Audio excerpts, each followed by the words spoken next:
আর মুসা আলাইহিস সালাম আর ফেরাউনকে নিয়ে কোরআনুল কারীমে প্রায় 44টা সূরার মধ্যে কথা আছে। আমি হিসাব করে দেখেছি এবং আমি টুকটাক ঘাটাঘাটি করে দেখেছি যে প্রায় 44টা সূরার মধ্যে 532টা আয়াত আছে মুসা এবং ফেরাউনকে নিয়ে। তো এটাকে পার্সেন্টেজ দিয়ে করবেন, যারা ম্যাথামেটিক্স পারেন তারা তো খুব সহজেই পারবেন। তো পার্সেন্টেজ করলে দেখবেন যে 8.53% আয়াত মুসা এবং ফেরাউনকে নিয়ে। 100%-এর মধ্যে প্রায় 8.5 বা 9% আয়াত কাকে নিয়ে?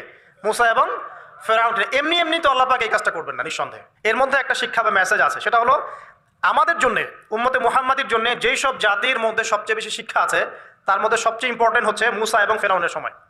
মুসা এবং ফেরাউন এই ঘটনার মধ্যে যে শিক্ষাগুলো আছে এটা আমাদের জন্য সবচেয়ে বেশি ইম্পর্টেন্ট। এই জন্য এত বেশি আয়াত নাজিল করা হয়েছে। কোরআনে যে কোনো সূরা খুলবেন দেখবেন মুসা আর ফেরাউন, মুসা আর ফেরাউন।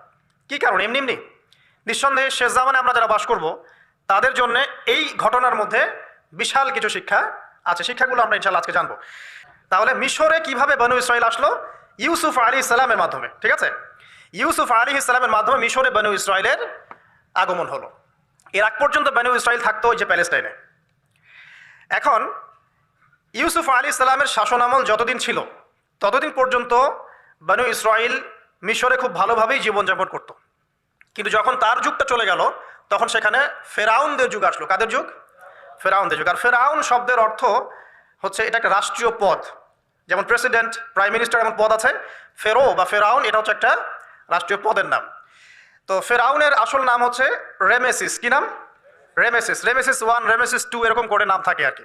আর যে ফেরাউনের মমিটা আমরা পেয়েছি তারও একটা নাম আছে। তার নাম হচ্ছে, আমি এনসাইক্লোপিডিয়া ব্রিটানিকা থেকে এটা পেয়েছি, তার নাম হচ্ছে মনেপ্তাহ।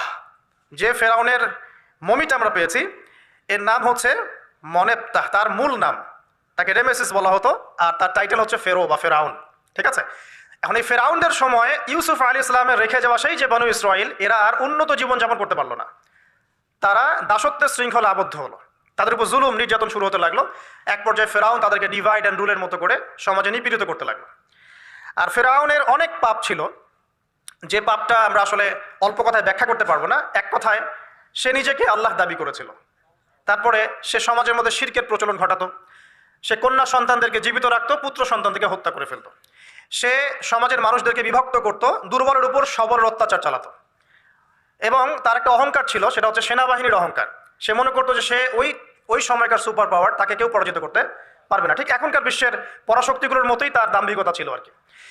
তো একটা কথা বলে নেই, এই ফেরাউন এবং মুসা আলাইহিস সালাম, এই ফেরাউন যখন বনু ইসরাইলকে নির্যাতন করতে লাগলো তখন আল্লাহ পাক একজন নবী পাঠালেন, তার নাম কি? মুসা আলাইহিস সালাম।